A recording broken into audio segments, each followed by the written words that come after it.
Oke, jadi baik. Selamat pagi Pak Carlos. Pagi Pak Doni ya. Ya, pagi. Apa kabarnya hari ini? Ya lumayan hari ini cukup padat kegiatan, mulai dari pagi kita ada kegiatan doa bersama, setelah itu ada persiapan LKTD dan pemilihan OSIS kan tadi Oh pagi. iya iya Jadi iya, betul sekali. kita baru selesai kegiatan itu, lalu eh, sekarang kita masuk pada kegiatan persiapan pembelajaran sekaligus juga dalam sela-sela kesibukan saya sebagai calon guru penggerak Angkatan 7 Kabupaten Sika yang sudah berjalan sampai dengan Mei 2023 ini. Jadi memang cukup lelah tapi tetap tersenyum, semangat untuk semacam terus belajar untuk mengembangkan potensi diri saya sebagai seorang guru. Mungkin itu Pak Doni ya. Pak Carlos, mungkin bisa diceritakan sedikit perjalanan setelah mengikuti kegiatan CGP Angkatan ke-7 ini, bisa diceritakan bagaimana suka dukanya, kendalanya seperti apa, mungkin bisa diceritakan Pak? Jadi kalau saya sebagai seorang guru penggerak yang saat ini sudah berjalan sampai bulan Mei. Jadi kalau bulan Mei ini kami artinya sudah memasuki babak-babak akhir daripada perjalanan pendidikan guru penggerak. Memang ada semangat naik turunnya. Oh, Karena iya. memang di satu sisi sebagai seorang guru kita juga harus tetap menjalankan aktivitas kita dalam kegiatan pembelajaran di sekolah ataupun kegiatan-kegiatan tambahan lain. Lalu di satu sisi juga kan kita harus menjalankan aktivitas kita sebagai seorang guru penggerak yang sedang belajar berproses dengan tentunya tugas-tugas dan proses pembelajaran yang tidak mudah. Sehingga kalau mau dibilang suka duka pengalaman saya selama awal bersemangat sekali karena memang Iya. kita belum punya satu gambaran bahwa ke depannya nantinya bagaimana kan begitu. Tapi kemudian seiring berjalan waktu dengan semangat kolaborasi, dukungan dari kepala sekolah, dukungan dari teman-teman guru, pegawai, karyawan di SMP Frater Maumere ini kemudian mampu mengantar saya hingga pada proses ini. Proses di mana kami sudah memasuki tahapan-tahapan akhir modul karena memang di guru penggerak itu ada 3 modul utama. Ada tiga modul utama ya. Jadi 3 modul utama itu dibagi ke dalam 10 submodul nanti Pak Doni. Jadi ada 10 submodul itu, dari modul 1 itu ada 4 submodul, modul 2 itu ada 3 submodul dan modul 3 itu ada 3 submodul. Jadi totalnya kan ada 10 submodul dan itu semuanya kami sudah jalan sampai dengan Mei ini, kami sudah masuk di submodul yang ke-9. Sampai dengan hari ini saya berbicara ini sudah submodul yang ke-9. Tinggal satu submodul lagi, itu kami mengakhiri kegiatan perjalanan guru penggerak. Berarti cukup banyak ya modulnya. Cukup banyak, cukup padat pekerjaannya juga, kita harus betul-betul dengan kesadaran penuh, mampu memanajemen diri dengan baik. Manajemen waktu juga. Manajemen waktu Pak Doni, sehingga puji Tuhan keterlambatan tugas ataupun tantangan-tantangan itu berhasil saya libas di sini. Dalam hal ini adalah berhasil saya tangani dengan baik, sehingga tidak ada semacam tantangan kemudian menjadi sebuah hambatan bagi saya, tapi tantangan itu sebagai sebuah motivasi untuk saya terus menumbuh kembangkan potensi diri saya untuk berjalan maju. Kurang lebih begitu. Tadi kurang lebih ada 10 modul ya. Iya, 10 modul. Kira-kira materi yang sudah didapat dan bagaimana keterkaitan antara 10 modul tadi sampai di bulan Mei ini. Jadi gini Pak Doni ya, kalau di guru penggerak ini, kalau saya melihat secara gambaran umum, modul-modul ini sebenarnya 3 modul mendasar, tapi memiliki keterkaitan yang mana kemudian nanti membawa guru itu pada satu keterampilan sebagai seorang pemimpin. Makanya kenapa slogan guru penggerak itu bicara tentang pemimpin. Pemimpin di sini bukan berarti harus kepala sekolah Pak Doni, bukan. Tapi Carlos juga bisa menjadi seorang pemimpin ya. Ya, jadi minimal kita diajak untuk menjadi seorang pemimpin. Pemimpin yang dimaksudkan di sini Pak Doni adalah bagaimana kita mampu meminimalisir kesulitan-kesulitan yang kita hadapi ketika kita berada di dalam kelas bersama anak. Nah, ketika kita bersama anak, disitulah peran kita sebagai seorang pemimpin pembelajaran. Ketika kita berada bersama anak di kelas, kita harus tahu peran, porsi, kemudian tanggung jawab kita, mimpi kita, strategi-strategi apa yang kita pakai untuk memberdayakan anak, itu juga harus kita kuasai. Nah, ini yang menarik di modul guru penggerak. Walaupun hanya 3 modul dengan 10 submodul, tapi kemudian kita sebagai seorang pemimpin pembelajaran di kelas yang nantinya membawa segala tuntunan keberadaan murid di kelas yang beragam, itu kita harus bisa kemudian membawa mereka pada tingkatan keselamatan dan kebahagiaan yang setinggi-tingginya. Itu kan pemikirannya Bapak Ki Hajar Dewantara kan gitu. Iya, iya. Nah, jadi gambaran umumnya memang modul ini sangat menarik dan memberikan kita satu pengetahuan yang komplit, keterampilan yang komplit sebagai seorang pemimpin pembelajaran di kelas. Nah, kalau saya mau gali, soal pertanyaan Pak Doni ini kira-kira berapa modul bisa yang sudah kami pelajari bisa dijelaskan. Nah, kalau kami belajar dari awal, itu satu modul yang kami sebut dengan modul 1.1. Modul 1.1 itu terkait dengan sebuah filosofi, landasan berpikir yang kemudian akan mengubah mindset kita sebagai seorang guru.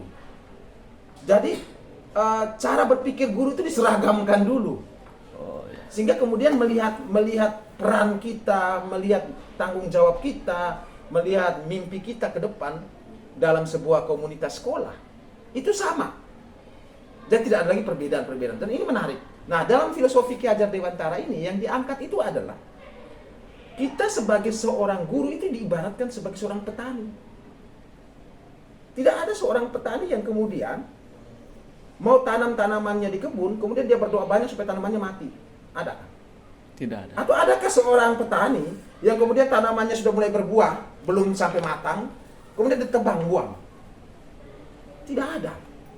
Dan itulah yang kemudian diangkat oleh Ki Hajar Dewantara bahwa dalam sebuah sistem among pendidikan yang mengatakan bahwa kita guru itu ketika berada di depan, kita harus mampu membimbing. Ketika kita berada di tengah, maaf ya, ketika kita berada di depan itu kita harus bisa memberi contoh. Contoh. Ya, kita harus punya contoh teladan, kan gitu. Lalu ketika kita berada di tengah, apa yang kita lakukan? Kita harus membimbing, mendampingi. Dan juga ketika kita berada di belakang, kita harus mendorong segala potensi anak, mendorong segala kemampuan, mendorong segala keberagaman, termasuk mendorong segala kekuatan yang mereka sudah miliki. Itu jawaban yang cukup luas untuk kita kemudian belajar pada modul-modul selanjutnya. Nah, ketika modul 1 ini dia bicara tentang sistem among. Sistem among di sini kan kalau kita lihat itu kan ada yang dia katakan bahwa kalau kemarin di Hari Pendidikan Nasional itu dia bilang ingarso sum tulodo, ingmadia mangun karso, dan tuturi handayani. Ini sebenarnya kalau bahasa ini kalau dijual oleh seluruh guru Indonesia, maka tidak ada guru lagi yang kemudian banyak mengeluh tentang pendidikan, mengeluh tentang kelemahan, mencari tentang masalah, dan berbicara tentang masalah. Tapi kemudian kita berpikir untuk bagaimana mengembangkan potensi yang ada, mengembangkan segala kekuatan yang ada, baik itu dalam kodrat anak sebagai seorang murid dalam kelas, ataupun kodrat anak yang dibawa dari lingkungannya, yang kita sebut dengan kodrat alam, dan juga terkait dengan perjalanan perkembangan anak saat ini, yang kita sebut dengan kodrat zaman. Dan ini penting, memahami kodrat alam dan kodrat zaman yang kemudian disatukan dengan tuntunan peran sistem among tadi.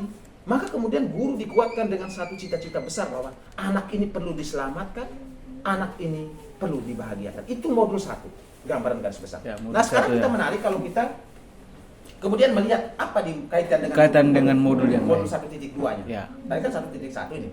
Kalau di modul 1.2 itu kemudian kita di sana diberikan satu gambaran di mana letak nilai dan peran kita sebagai seorang guru dengan melihat sistem among tadi. Jadi ketika kita memberikan tuntunan, maka di mana letak peran kita? Ketika kita membaca kodrat anak, dalam hal ini kodrat alam dan kodrat zaman, di mana kita punya peran sebagai seorang guru? Tidak bisa kita hanya melihat itu kemudian kita tidak punya sebuah peran sebagai seorang guru dan kita tidak punya nilai dalam menjawab tuntunan terhadap kodrat anak, dalam hal ini kodrat alam dan kodrat zaman. Maka di sini ada peran. Peran-peran guru itu apa? Yang pertama, dalam setiap prospek-prospek pembelajaran, kita harus bisa melahirkan kepemimpinan pada murid. Kita juga harus apa, Pak Doni? Kita harus bisa menggerakkan rekan-rekan sejawat kita yang ada di dalam lingkungan SMP Frater Momere. Sebagai rekan komunitas praktisi, mungkin kita mulai dari MGMP, kemudian lintas MGMP, kemudian mungkin kita mempengaruhi segala proses kolaborasi ini dalam satu apa? Dalam satu ekosistem sekolah yang sangat kuat. Lalu apa lagi Pak Doni kalau kita lihat di sini? Di sini juga kalau memang mau dikatakan bahwa peran guru adalah kita mampu menjadi coach. Ini menarik, ini ada kaitan dengan modul berikutnya. Kita harus bisa mampu menjadi coach bagi guru lain, bagi rekan sejawat, dan juga bukan hanya rekan sejawat, tapi murid juga. Coach ini sebenarnya dalam satu proses yang namanya coaching. Coaching. Coaching ya. Coaching itu kalau dalam istilah CGP, Pak Doni, itu lebih pada bagaimana kita menggali potensi yang dimiliki oleh rekan sejawat kita, untuk kemudian dia melihat peluang itu. Dan itu tidak gampang. Jadi bukan berarti kita melihat teman-teman punya kesulitan di SMP Frater, kemudian kita tidak memberikan kontribusi nyata. Kontribusi nyata kita adalah dengan membantu, menggali melalui coaching ini. Pertanyaan-pertanyaan yang saya bisa berikan untuk membantu mengarahkan teman sejawat ketika menemui masalah. Sehingga teman sendiri yang kemudian menemukan jawaban apa yang harus dia lakukan. Tapi pertanyaannya adalah pertanyaan penyelidikan yang dilakukan oleh seorang guru penggerak. Maka di situ peran kita sebagai coaching juga harus dijalankan. Karena tujuan kita lah menuntun keselamatan murid, maka juga kita harus membantu menuntun keselamatan guru kan gitu. Rekan sejawat. Rekan sejawat kan gitu. Lalu apa lagi ya? Selain peran itu, kita juga diminta untuk mampu berkolaborasi, Pak Doni. Kolaborasi ini sangat penting. Jadi tujuan daripada peran kita sebagai seorang guru adalah kita tidak memiliki semua aset kekayaan pengetahuan ini untuk diri kita sendiri, tapi bagaimana kemudian kita memberikan bukan memberikan semacam motivasi atau nasihat, tapi minimal orang melihat ada dampak baik dari setiap aksi nyata yang kita lakukan. Sehingga peran guru penggerak ini perlu ditumbuhkan untuk menuntun keselamatan teman-teman guru kita. Sekaligus tujuan utamanya adalah pada filosofi pemikiran Ki Hadi tadi, apa Pak Doni? Yaitu keselamatan dan kebahagiaan setinggi-tingginya bagi seorang murid. Kan gitu. Nah, kalau sudah kita melihat dari peran ini, kami juga kemudian diberikan semacam satu pengetahuan untuk merefleksikan tentang nilai-nilai seorang guru. Jadi, hal menarik ketika ini tidak saya dapatkan dalam perkuliahan, si Pak Doni, tapi di guru penggerak ini kemudian saya mengenal. Ternyata bukan hanya peran dari seorang guru, tapi ada nilai dari seorang guru. Kualitas dirinya seorang guru. Kualitas diri dari seorang guru itu apa? Yang pertama bahwa apa yang kita lakukan dalam setiap proses kegiatan dalam ekosistem sekolah, tujuan utamanya harus berpusat pada murid. Bukan berpusat pada kita sebagai guru, tapi pada murid-murid kita yang beragam di kelas.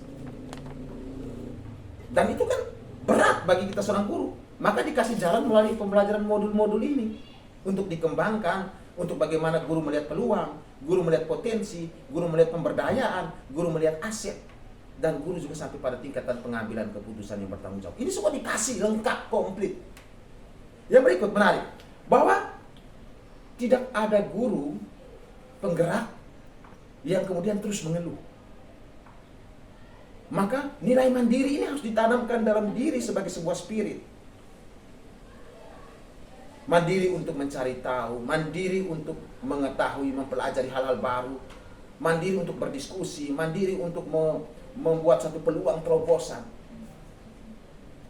Tidak bisa kemudian dia mengeluh.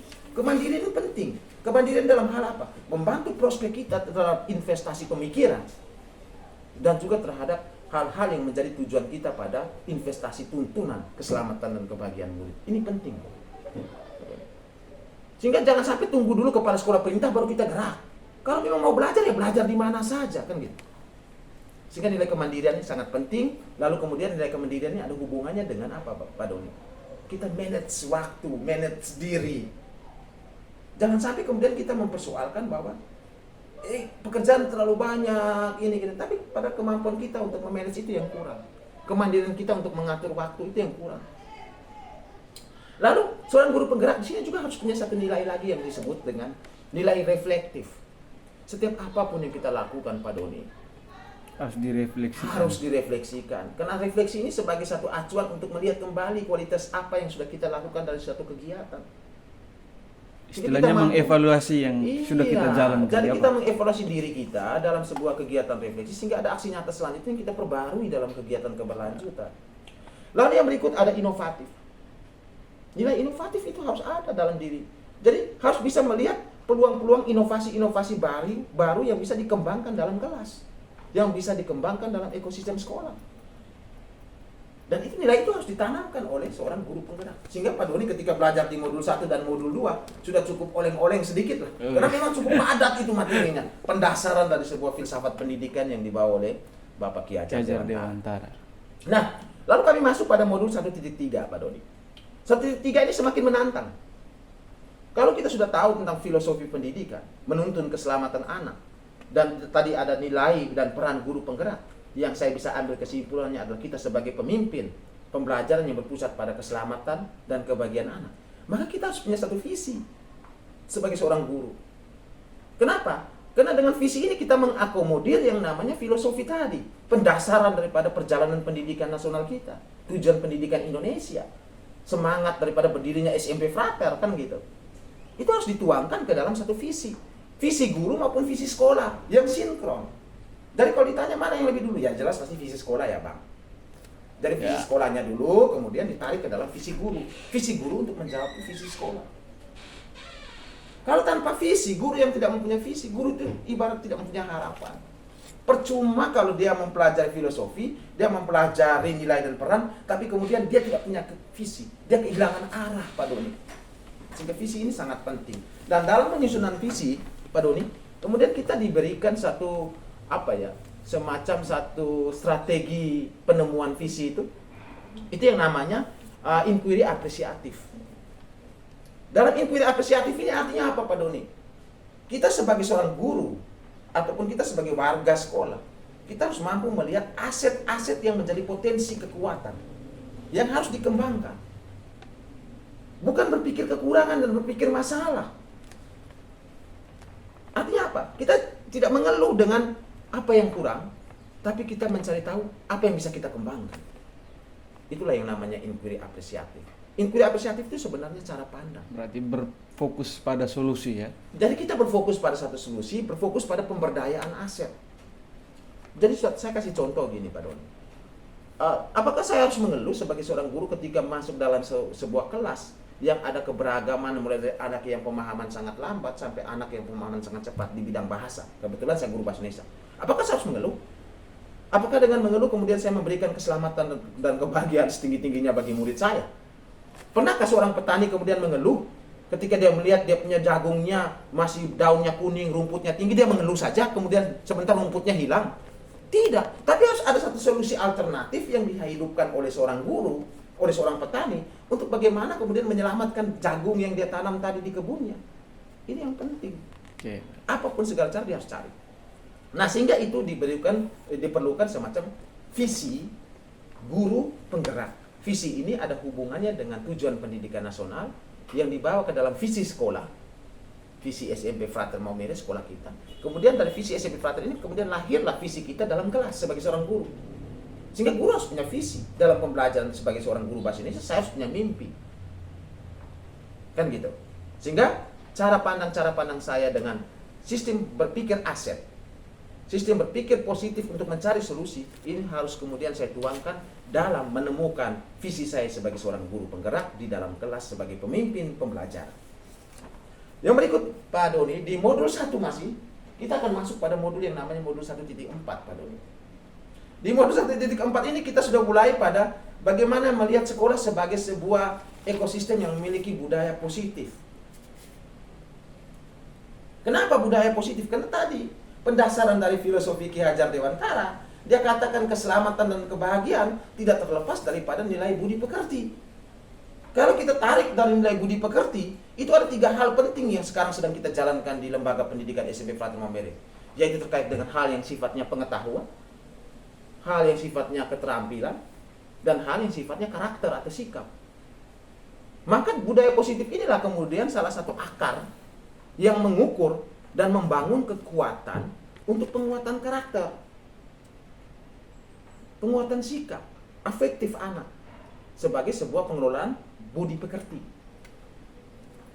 Nah, ketika itu Pak Dodi, apa yang kemudian kita belajar dalam menciptakan sekolah sebagai sebuah lingkungan yang memiliki budaya positif? Ya, kita perlu apa? Kita perlu sebuah kesepakatan, membangun kesepakatan. untuk membawai kita punya tujuan pada pembentukan karakter, menjawab pembentukan visi kita tadi, pencapaian visi kita. Yang pada akhirnya mendasari segala tujuan filosofi pendidikan. Maka harus ada satu budaya yang kita kembangkan, budaya yang kita hidupkan melalui penguatan karakter. Nah, untuk penguatan karakter ini, kita guru diberi jalan di modul ini, Pak Doni, di modul 1.4. Kalau Pak Doni kebetulan guru BK ya, guru BK, seorang guru konseling, mungkin sering pakai ini. Mungkin, kemungkinan sudah pernah menggunakan ini. Kalau kami di CGP, kami sebutnya yang namanya restitusi. Restitusi seperti apa, Pak? Jadi kalau restitusi itu, Pak Doni, jadi anak ketika dihadapkan dengan sebuah permasalahan, anak menghadapi sebuah permasalahan, ya kita guru tidak bisa langsung dengan spontanitas menjustis bahwa dia salah, dia benar dengan segala bentuk kekerasan fisik ataupun kekerasan mental yang kita tanamkan dalam diri anak. Kemudian anak memiliki apa? Anak memiliki ketakutan. Anak memiliki kecemasan. Di satu sisi kita sedang mendidik penguatan karakter, tapi di satu sisi kita sedang mencelakai karakter anak sebenarnya. Maka peran guru yang sebenarnya di sana adalah kita sebagai seorang manajer kontrol dalam menjalankan restitusi. Artinya apa manajer kontrol? Manajer kontrol kita di sini apa, Pak Doni? Ketika anak berbuat salah, ya kita harus katakan bahwa namanya manusia tidak terlepas dari salah. Mungkin hari ini kamu yang berbuat salah. Besok Pak Carlos yang berbuat salah. Kita saling belajar dalam masalah ini. Kan begitu.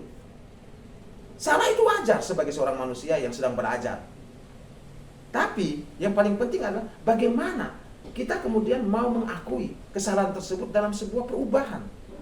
Ini yang ada dalam restitusi. Kita membawa anak pada satu tataran bagaimana dia meyakini sebuah nilai-nilai kebersamaan. Jadi bukan hanya untuk individu dirinya sendiri. Mungkin ada anak yang kemudian dia mencelakai dirinya sendiri dengan mungkin tidak mau makan, mungkin merajuk. Itu kan tidak punya dampak bagi orang lain kan? Yeah. Tapi kita juga harus menyelamatkan walaupun tidak punya dampak. Karena ketika dia mencelakai dirinya sendiri, disitulah peran kita guru untuk melakukan restitusi. Kita membawa anak keluar daripada masalah dirinya dan membawa dia pada keyakinan-keyakinan, nilai-nilai kebaikan, nilai-nilai kebajikan universal yang diyakini dalam sebuah kesepakatan tadi. Maka perlu ada kesepakatan, perlu ada keyakinan, dan disitulah kita mengarahkan anak pada satu restitusi. Kesalahan diubah menjadi satu hal yang positif untuk menumbuhkan anak bangkit dari sebuah masalah. Baik itu masalah untuk dirinya sendiri ataupun masalah dengan orang lain. Banyak pasti Pak Doni menemukan itu dalam kelas. Dan strategi-strategi ini kita bangun. Kita menggali juga melalui pertanyaan. Kita menggalinya juga melalui satu semacam penyelidikan terhadap tujuan kita yang kita akomodir dalam kesepakatan, yang kita akomodir dalam keyakinan, yang kita akomodir dalam visi kita dalam sebuah komunitas sekolah SMP Frater Monere. Kita bawa ke sana. Makanya kalau tadi saya katakan, kalau kita guru tidak punya visi, sekolah ini tidak punya visi, lalu sekolah ini tidak punya kesepakatan, maka kita hilang kendali, Pak Doni. Kita hilang kendali. Kita mau bawa kemana? Anak-anak kita ini kita mau bawa kemana? Kita mau arahkan kemana? Tidak jelas. Rabun, buram, gambaran untuk generasi bangsa kita. Sehingga ini sangat menarik. Di modul 1 ini sebenarnya filosofi, kemudian dibawa pada nilai dan peran. Kemudian dibawa kita pada sebuah visi, lalu kita dibentuk dalam sebuah budaya yang positif. Ini kuat sekali. Dari modul 1 ini kemudian dia berjalan ke modul 2, Pak Doni. Di modul 2 apa yang dilakukan? Yang kami pelajari di sana. Kami diberikan semacam satu bentuk pengelolaan pembelajaran di kelas yang lebih komplit. Jadi kalau istilahnya, kalau memang di CGP itu kami sebut dengan pembelajaran berdiferensiasi. Kalau di kita mungkin sekarang kita sering sebut kaitan dengan materi kurikulum atau kerangka akademik kita, kan begitu toh.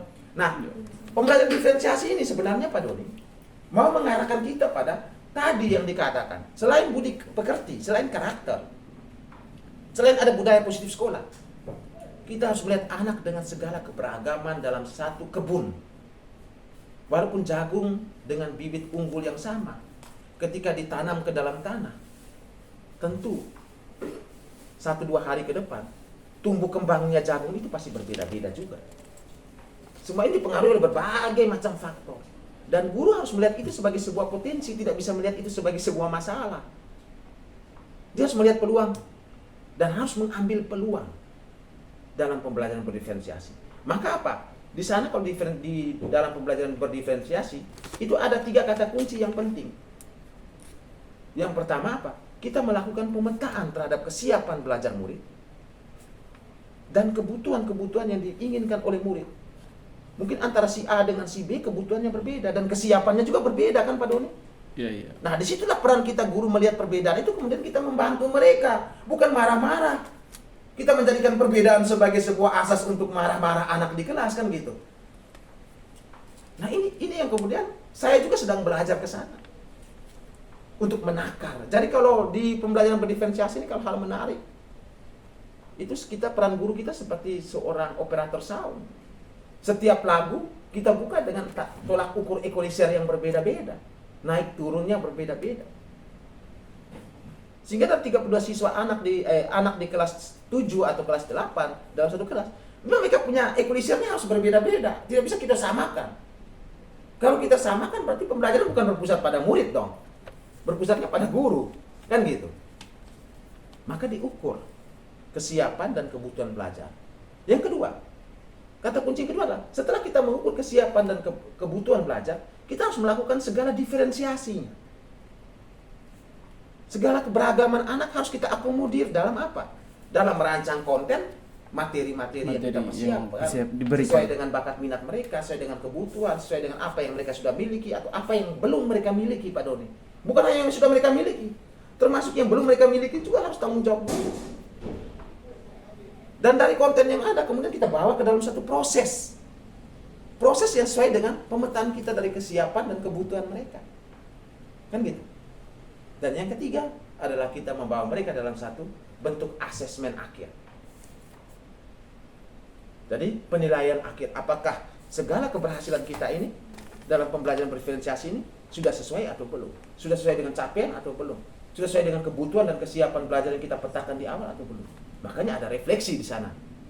Maka berkaitan lagi dengan kita punya nilai seorang guru penggerak. Kita harus melakukan refleksi dari setiap kegiatan yang kita lakukan. Jika kurang, mari kita benahi pada kegiatan berikutnya. Nah itu di modul 2.1, pembelajaran berdiferensiasi. Yang menarik Pak Doni, kami berpikir selesai di situ. Ternyata ada modul 2.2-nya Pak Doni. Ada pembelajaran sosial emosional. Pembelajaran sosial emosional ini berkaitan dengan pembentukan kekuatan intrinsik dari dalam anak, termasuk guru. Bukan hanya anak yang kadang-kadang sakit hati, stres, malu, dia tidak punya keterampilan berelasi, tapi mungkin kita guru juga. Sehingga PSE ini, pembelajaran sosial emosional, itu menjadikan satu pembelajaran kolaboratif yang melibatkan anak dan guru untuk sama-sama saling belajar. Melibatkan guru dengan guru untuk mari kita sama-sama berlatih diri. Tapi dia lebih pada unsur intrinsiknya. Intrinsik apa? Unsur diri kita sendiri yang kemudian kita mau tanamkan. Kita mau sihatkan hidup dan jiwa kita. Jika di situ ada apa Pak Doni? Dalam PSE itu kita akan belajar tentang satu, manajemen diri. Kita belajar tentang keterampilan berelasi. Kita akan belajar tentang pengambilan keputusan yang bertanggung jawab. Nah ini penting dalam diri guru, dalam diri murid. Kekuatan-kekuatan nilai-nilai ini yang kemudian kita bantu untuk menyehatkan intrinsik diri jiwanya seorang murid maupun jiwanya seorang guru dalam keterampilan sosial dan keterampilan emosional. Jadi kita guru juga harus mengenal berbagai macam roda emosi anak yang timbul dalam pembelajaran, dan kita tahu cara mengobatinya dan kita tahu cara membawakannya. Sehingga ada satu hal yang menarik dalam PSE ini, satu trik yang sering dipakai adalah setiap apapun aktivitas kita yang mau kita jalankan harus dilakukan dengan kesadaran penuh, mindfulness. Kesadaran penuh itu penting Pak Doni. Jadi kalau anak belum punya kesadaran penuh, mari kita guru berikan kesadaran penuh, supaya anak tahu perannya dalam pembelajaran sosial emosional, dalam penguatan karakter dan budaya positif sekolah tadi dapat lebih kuat. Karena kalau budaya positif sekolah tadi kita masih melihat ada dua faktor kan? Benar tidak Pak Don? Benar. Faktor intrinsik dan faktor ekstrinsiknya. Faktor gurunya Guru yang mengatakan yang namanya salah nggak masalah. Kita semua manusia pasti berbuat Pasti salah. punya masalah. Tapi di dalam pendidikan pembelajaran KSE, anak sudah mulai dibantu oleh guru, tapi lebih 100%-nya itu pada diri anak untuk mengambil itu. Kesiapan dia sebagai seorang murid untuk mengetahui dirinya sampai dengan pada bagaimana membangun keterampilan sosialnya dia dengan orang lain dalam lingkungan pembelajaran di kelas atau dalam ekosistem sekolah yang lebih luas. Berikut. Nah, kalau di modul titik 2 tadi kita Pak Dodi? Kita belajar tentang PC. Di modul titik 3 ini dia kembali ke coaching tadi. Coaching. Khusus lagi Pak Dodi. Dari tadi coaching tadi itu ada di mana? Ada di peran kan? Iya. Maka di sini untuk mendapatkan peran seorang guru dalam melaksanakan coaching, kami guru penggerak untuk melaksanakan coaching, kami harus tahu coaching itu apa. Ternyata coaching di sini, Pak Doni, menarik. Coaching ini bisa berlaku untuk murid, juga bisa berlaku untuk rekan sejawat. Untuk tadi yang saya katakan, menggali potensi dengan dibantu oleh pertanyaan-pertanyaan yang kita siapkan. Tapi kita tidak memberikan jawaban. Jawaban itu semua munculnya dari seorang coach. Kita coach sebagai pemberi pertanyaan yang mengantar mereka untuk menemukan jawab, menggali segala potensi, menggali segala peluang, melihat segala aset yang ada untuk digerakkan dalam membangun potensi dirinya ketika menghadapi sebuah masalah atau tantangan. Kan begitu juga. Sehingga ini menarik ketika kita belajar di coaching. Dan coaching itu hal apa saja bisa kita lakukan. Keluhan guru apa saja, yang terpenting bahwa dalam coaching itu antara kita dengan rekan kita yang di coaching itu kita harus betul-betul saling berkolaborasi dengan kesadaran yang penuh, dengan tujuan yang betul-betul kita mau gali bersama dan ketahui bersama. Sehingga enak antara coach dan coaching, mereka betul-betul saling berkolaborasi untuk mendapatkan tujuan yang akhir, yang secara jujur, yang secara mendasar, yang diinginkan untuk sebuah perubahan. Nah, itu di modul 2, Pak Doni. Ada 3 submodul. Mulai dari tadi kita pembelajaran berdiferensiasi yang berpusat pada murid, kemudian pembelajaran sosial emosional, lalu coaching. Nah, di modul 3 ini kami sudah masuk pada bagaimana pengambilan keputusan bagi seorang pemimpin yang bertanggung jawab. Itu modul 3.1, Pak Doni. Di sini kami diberikan ada 2 kata kunci yang penting. Ternyata jadi seorang pemimpin itu tidak gampang. Jadi pemimpin itu sebenarnya ujung tombak kewibawaan dalam sebuah komunitas, sebuah ekosistem sekolah kan. Sehingga dalam modul kami itu ada istilah sekolah itu institusi moral, kewibawaan. Nah, bagaimana kita membangun kewibawaan bagi seorang pemimpin, termasuk juga dalam pengambilan keputusan yang bertanggung jawab. Keputusan bertanggung jawab kalau kita lihat tadi ada dalam KSE juga kan. Iya. Ternyata guru juga penting belajar tentang cara pengambilan keputusan yang bertanggung jawab. Sekarang sebagai seorang pemimpin, apa yang kita mau pelajari di sini? Strategi apa yang mau kita pakai? Ternyata ada 2 hal. Kalau kita sebagai guru melihat ada yang salah, ya kita katakan salah. Ketika kita melihat ada yang benar, kita katakan benar. Benar, salah. Tapi bukan hanya sebatas itu, Pak Doni. Tapi kita guru juga diberikan kesempatan untuk melihat ada tidak 2 hal pertentangan nilai kebaikan yang diangkat, tapi melawan satu regulasi yang berjalan. Ini yang menarik. Sehingga ketika kita masuk dalam pengambilan keputusan, itu kami ada kenal yang namanya bujukan moral dan dilema etika. Kalau bujukan moral ya yang sudah salah ya salah. Salah tanpa ada pendasaran nilai kebajikan. Maksud saya begitu, Pak Doni. Iya. Tapi kalau dilema etika, dia salah tapi dia perjuangkan nilai yang baik di sisi lain. Saya kasih contoh. Hari ini saya tidak sekolah karena saya punya anak sakit parah dan di rumah tidak ada orang. Saya harus tidak sekolah. Benar, saya tidak sekolah. Kenapa? Karena saya menyelamatkan anak saya yang di rumah. Maka ini yang harus diperhatikan. Ada mungkin dalam perjalanan kita mendapatkan kasus siswa, rekan sejawat yang mungkin punya masalah seperti ini. Nah, ketika kita menghadapi dilema etika seperti ini, kita harus punya satu keputusan yang matang, yang harus kita lewati dengan analisis yang kuat, pendasaran-pendasaran pada nilai-nilai kebajikan yang kuat. Ada 4 paradigma dalam pengambilan keputusan yang harus kita pertajam, sehingga kemudian tidak membuat semacam kesenjangan yang begitu jauh dalam sebuah pengambilan keputusan. Karena ini akan mempengaruhi suhu kolaborasi kita dalam sebuah organisasi dan ekosistem sekolah. Yang berikut Pak Doni, di modul 3.2. Di modul 3.2 itu kami belajar tentang pemimpin sebagai pengelolaan aset. Ini kaitannya dengan apa? Kaitan juga dengan filosofi pendidikan. Kaitan juga dengan modul 1, kaitan juga dengan modul 2, kan gitu. Modul 2 tadi kita bicara tentang apa? Pembelajaran yang berpusat pada murid, sosial emosional. Di modul 1 tadi ada visi guru, visi sekolah, nilai dan peran. Semua ini akan berjalan kalau kita mengetahui yang namanya aset ekosistem sekolah. Ada 7 aset Pak Doni yang harus kita kuatkan. Sumber daya manusia wajib. Murid adalah salah satu aset kita. Guru adalah salah satu aset kita. Tenaga pendidik, karyawan, siapapun, orang tua itu aset kita. Masyarakat sekitar. Dan aset ini pun membantu kita supaya jangan mengeluh. Bukan kita melihat aset ini kemudian kita mengeluh. Maka itu kita akan kita akan bertolak belakang dengan yang namanya inquiry apresiatif tadi. Kerangka berpikir aset, kerangka berpikir sesuatu untuk menjadikan sebuah itu menjadi sebuah potensi, sebuah solusi yang memberdayakan. Itu kerangka inquiry apresiatif. Nah, seluruh ekosistem ini kita bisa libatkan untuk menggerakkan visi kita tadi. Aset sumber daya.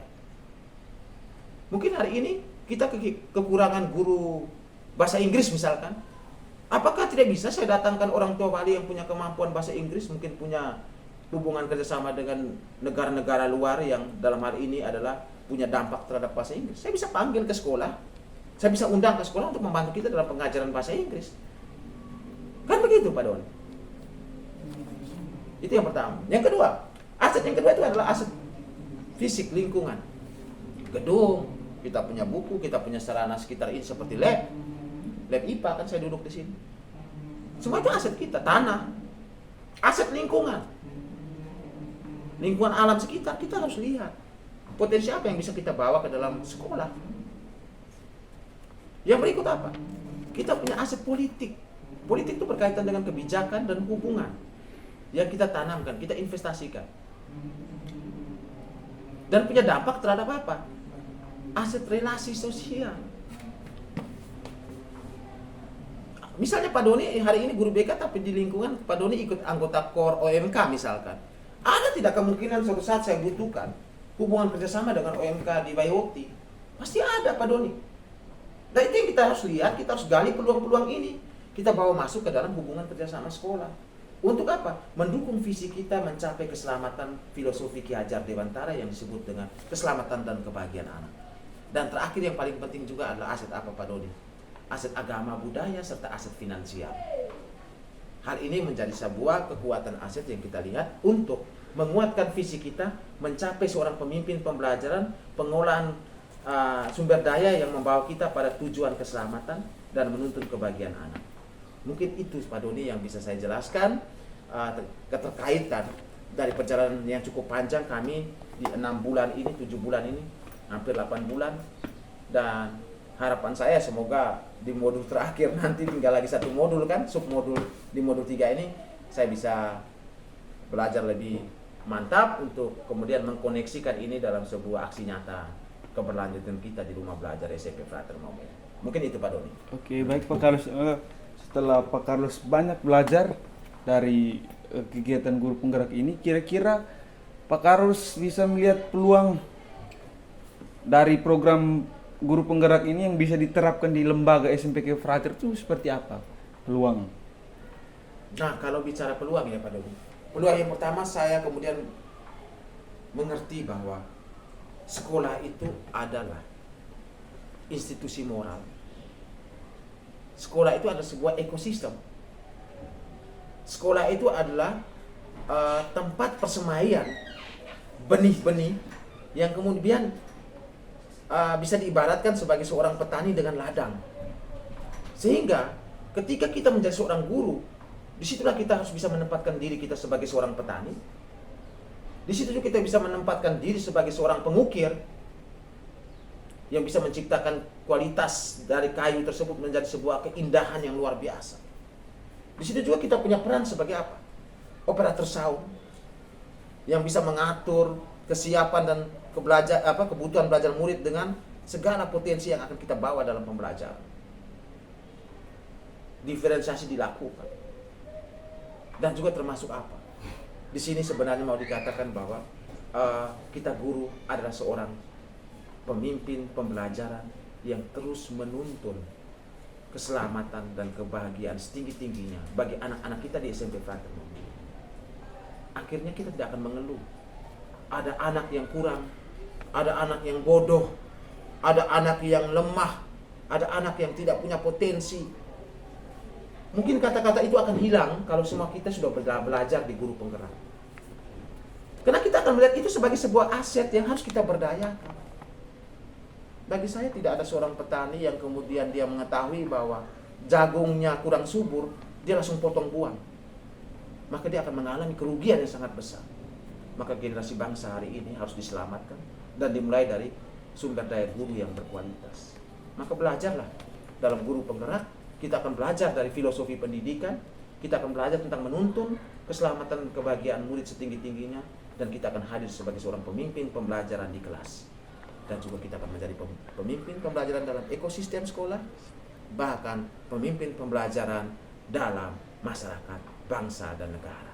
Saya pikir ini hal yang harus ditanami, harus dipelajari oleh semua teman-teman yang mungkin belum masuk dalam guru penggerak. Mari kita ambil potensi di angkatan-angkatan selanjutnya.